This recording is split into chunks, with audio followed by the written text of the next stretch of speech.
तो आगे हर अपडेट लगातार हम आप तक पहुंचाते रहेंगे। लाख टके की बात में अब बात सियासी बिसात की।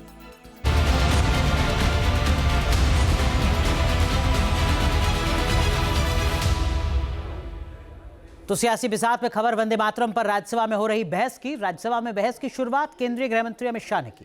प्रधानमंत्री मोदी की तरह अमित शाह ने कांग्रेस पर तुष्टीकरण का आरोप लगाया।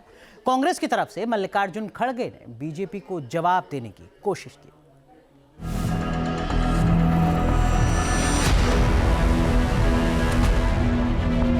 वंदे मातरम के 150 साल और संसद में सत्ता और विपक्ष के बीच गर्मा गर्म बहस। लोकतंत्र के मंदिर में वंदे मातरम पर दो सियासी विचारधारा का ये संघर्ष है।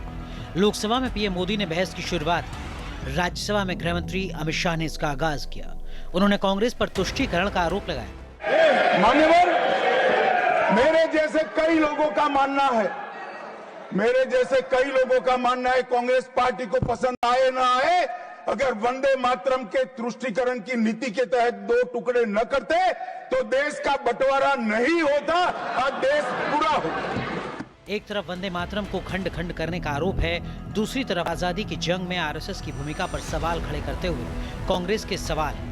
लोकसभा से लेकर राज्यसभा तक जोरदार तरीके से दलील दी गई। लोकसभा में कांग्रेस की तरफ से प्रियंका गांधी ने जोरदार तरीके से अपनी पार्टी का पक्ष रखा था। उन्होंने वंदे मातरम पर हो रही बहस पर सवाल उठाए थे।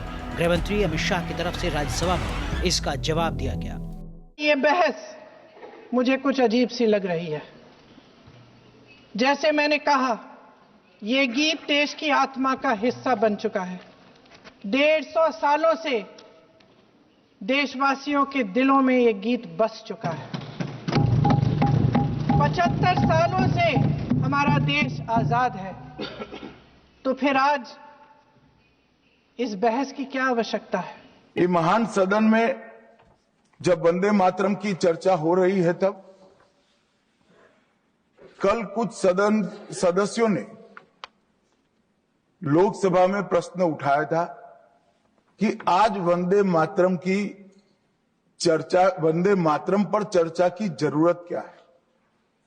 महोदय, वंदे मातरम पर चर्चा की जरूरत, वंदे मातरम के प्रति समर्पण की जरूरत वंदे मातरम बना तब भी थी, आजादी के आंदोलन के वक्त भी थी, आज भी है, और जब 2047 महान भारत की रचना होगी तब भी रहे। कांग्रेस की तरफ से पार्टी के अध्यक्ष मल्लिकार्जुन खड़गे ने बहस में हिस्सा लिया। खड़गे ने आरोप लगाया कि बीजेपी को सिर्फ कांग्रेस की आलोचना की आदत है। उन्होंने नारे के जरिए बीजेपी को जवाब देने की कोशिश की। वंदे वंदे वंदे। आप भी जरा बोलिए, आप तो सो गए, आप भी सो गए। सोने दो, क्योंकि जब मुल्क जागता रहेगा वो सोते रहे तो ही अच्छा रहेगा। वैसे गृह मंत्री अमित शाह के भाषण के एक अंश पर कांग्रेस की तरफ से कड़ी आपत्ति दर्ज की गई। दरअसल अमित शाह ने कांग्रेस के कुछ नेताओं पर वंदे मातरम का अपमान करने का आरोप लगाया था। लोकसभा ने सर्वानुमत से 1992 में वंदे मातरम के गान की शुरुआत की। मान्यवर, हम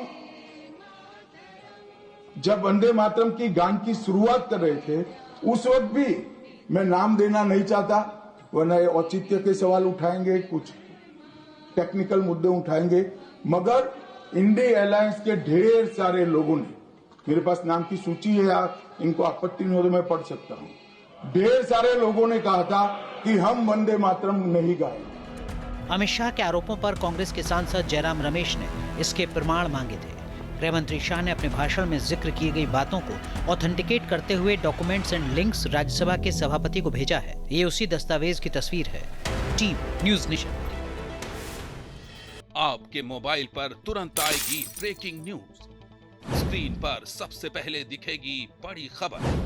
देश दुनिया की हर खबर एक जगह। अब आपके मोबाइल पर तुरंत इंस्टॉल कीजिए न्यूज़ नेशन ऐप और रखिए खुद को अपडेट।